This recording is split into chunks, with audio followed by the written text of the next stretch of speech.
ភ្នែករបស់មនុស្សអាចមើលឃើញតែ180ដឺក្រេនៅមុខតែត្រូវលាក់ខ្លួននៅពីក្រោយមនុស្សនោះអាចធ្វើឲ្យខ្លួនលាក់ខ្លួនបានពិតប្រាកដកុមារទីតាំងបានបណ្ដុះបណ្ដាលលាក់ខ្លួន4ដងចុងក្រោយបានហាត់សមត្ថភាពលាក់ខ្លួនដំបូងអ្នកជំនួយមកពិនិត្យបន្ទប់រកមិនឃើញកុមារទីតាំងគាត់រហ័សបើកទ្វារខ្លួនឯងកូនសំតូចឈរលើជញ្ជាំង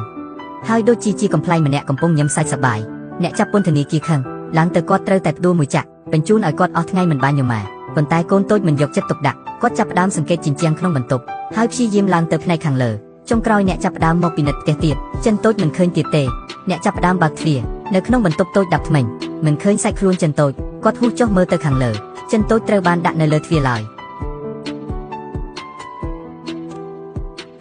អ្នកត្រួតពិនិត្យគប់ប្រមាណកូនក្រមុំបើមានករណីមួយទៀតគាត់នឹងស្លាប់ច្បាស់ហើយកូនក្រមុំបានបង្ហាញមុខមាត់សប្បាយរីករាយម្ដងទៀតអាកប្បកិរិយាកាន់តែចម្លែកគាត់ពន្លឿនដៃទាំងពីរស្រមៃថាមានអ្នកស្រីមួយនៅមុខមើលដៃចលនាពីខាងឆ្វេងនិងស្ដាំរាងកាយគាត់តាមដានដៃឆ្លងការបង្វិលមិនឈប់ហាត់ប្រាណជំហានឲ្យល្អិតល្អន់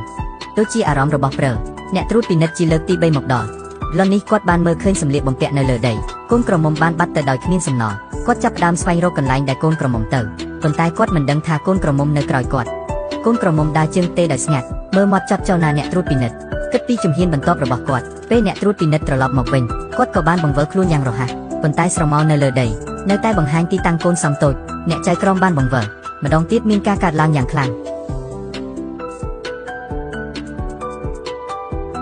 ចៅកេមមិនបានភ័យគាត់ដឹងថាគាត់នៅឆ្ងាយពីភាពជោគជ័យបន្ទាប់មកគាត់បានគូសភ្នែកព្រះនៅលើដៃដើម្បីស្រមៃថាវាជាប្រមានយោងទៅលើទស្សនៈរបស់អ្នកផ្សេងនៅពេលដែលគាត់កំពុងហាត់ប្រាណរាងកាយគាត់ក៏កំពុងសន្មត់គំនិតរបស់អ្នកផ្សេងតែមានភាពស្របគ្នាខ្ពស់ត្រូវធ្វើឲ្យបានជាគ្រីស្ទសាសពិតមិនដឹងថាអ្នកណាលើកទី4អ្នកចៅក្រមបានរកឃើញថាជូតមិនមានទៀតហើយគាត់បានត្រឡប់ចូលទៅក្នុងបន្ទប់ទឹកមានអារម្មណ៍ស្ថានភាពមិនត្រឹមត្រូវមិនត្រឹមតែបន្ទប់គ្មានអ្នកនៅលើដីគ្មានស្រមោលកូនសោនបានគូសដៃលើស្មារបស់គាត់ពីក្រោយអ្នកត្រួតពិនិត្យបង្វិលមកមើលតែមិនឃើញអ្វីកើតឡើងគាត់បានដួលទៅលើដីគាត់ទើបតែឈរឡើងវិញតែបានត្រូវបញ្ចេញទៅក្រៅអ្នកត្រួតពិនិត្យខឹងបានបញ្ចេញចូលទៅវិញប៉ុន្តែត្រូវបានបញ្ចេញមកវិញដោយមិនដឹងហេតុផលអ្នកត្រួតពិនិត្យមិនអាចមើលឃើញបានច្បាស់កូនសោធ្វើដូចម្ដេចដើម្បីវាយប្រហារខ្លួនគាត់ភ័យខ្លាចហើយបានចុចសោទ្វារ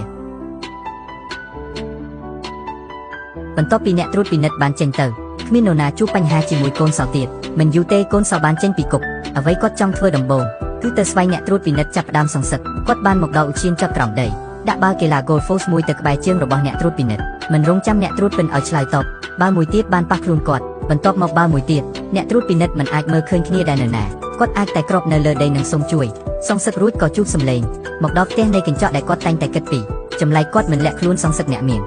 ប៉ុន្តែគាត់តែងតែលាក់នៅខាងក្រោយគាត់ចាប់តាំងពីថ្ងៃនោះកញ្ចក់ក៏បានคล้ายជាអ្នកមានអារម្មណ៍ល្អឡើងពេលបរិច្ឆេទគាត់ញ៉ាំអាហារនិងមើលអ្នកមានដោយញឹមមិនដឹងថាក្មេងតូចម្នាក់កំពុងតែញ៉ាំនិងរស់នៅជាមួយគាត់ពីក្រោយ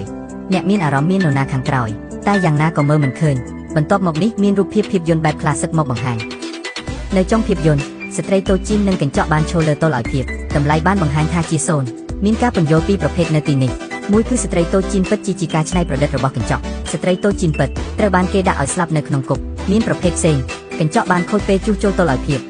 ដូច្នេះតម្លៃបានបង្ហាញថាជាសូន្យអ្នកនឹងចូលចិត្តការពន្យល់ណាមួយ